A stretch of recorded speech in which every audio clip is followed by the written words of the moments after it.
सज्जन थे ना, कहीं चले गए चोरी करने, मान लीजिए महादेव में आ गए चोरी करने आए, देखा तो कथा हो रही थी, विचार किया इतने लोग यदि पकड़ लिया मुझे तो एक एक लात पड़ी तो छठी का दूध याद आ जाएगा।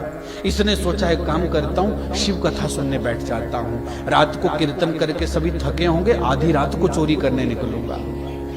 कथा सुनी, प्रसाद खाया, रात को लोगों ने कीर्तन किया, खूब नाच नाच करके घर चले गए। अब चोर ने सोचा कि अब चलता हूँ चोरी करने। महादेव का पूरा क्षेत्र घूम दिया पर चोरी करने को नहीं मिला कुछ।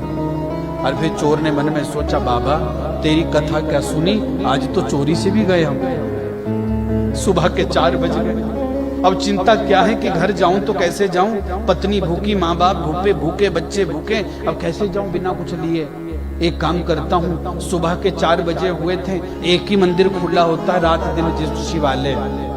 क्यों? शिवालय में चोरी करने को कुछ होता ही नहीं भाई। कृष्ण मंदिर में अलंकार होते, माँ के मंदिर में भी कुछ ऐसा ही होता है, लेकिन शिव मंदिर में क्या चुराओगे?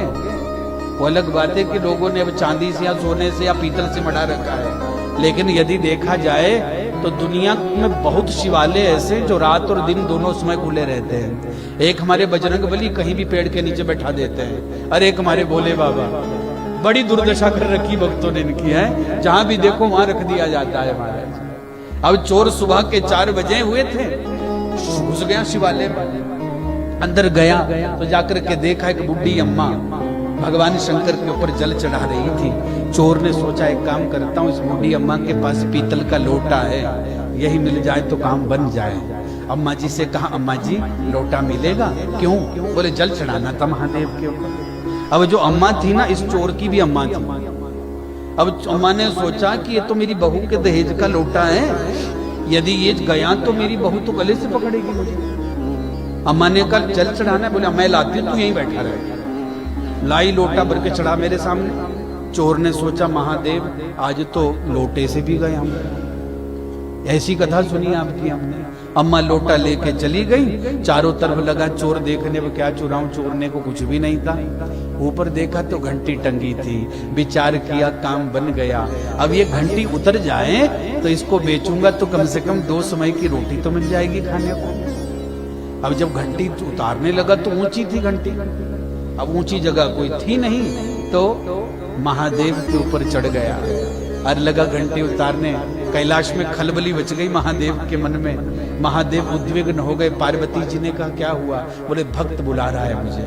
बोले बुला नहीं रहा, चोरी कर रहा है, देखो ध्यान से देखो, आपके सिर पर बैठा हुआ है। महादेव ने कहा गौरा ऐसा भक्त कहीं देखने को मिलेगा? कोई जल चढ़ाता है, कोई फूल चढ़ाता है, कोई पत्ता चढ़ाता है, ये खुद ही चढ़ गया।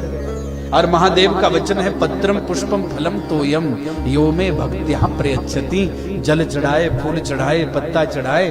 पार्वती मैया ने कहा एक शर्त पर भेजूंगी। क्या शर्त है?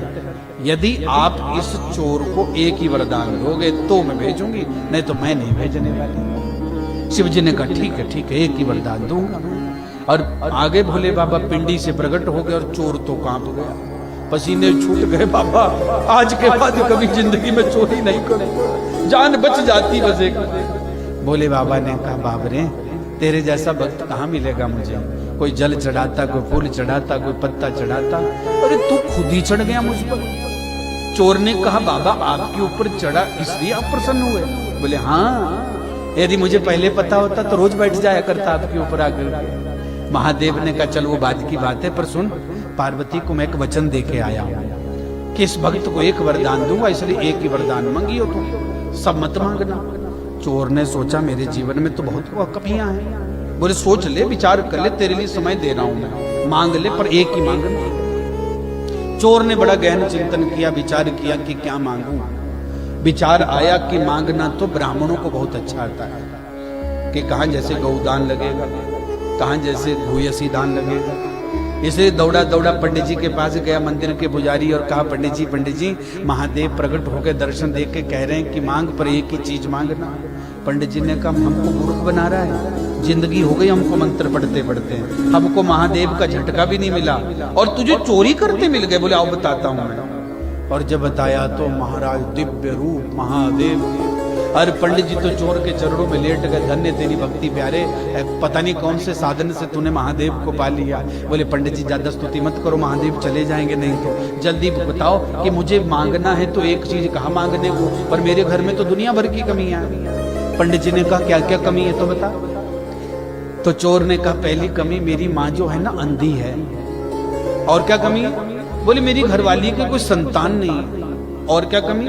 बोले गरीबी, इसलिए तो चोरी करता हूं। पंडित जी ने कहा इतनी सी बात, ले ऐसा संकल्प की योजना बनाई पंडित जी ने कि तीनों वरदान एक में ही फिट कर दिए।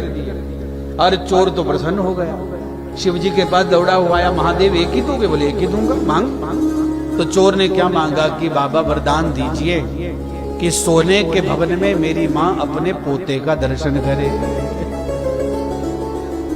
हो गए तीनों की नहीं हुए। सोने के भवन का मतलब गरीबी निकल गई, देखने का मतलब नेत्र आ गए, और पोते को देखने का मतलब संतान हो गई।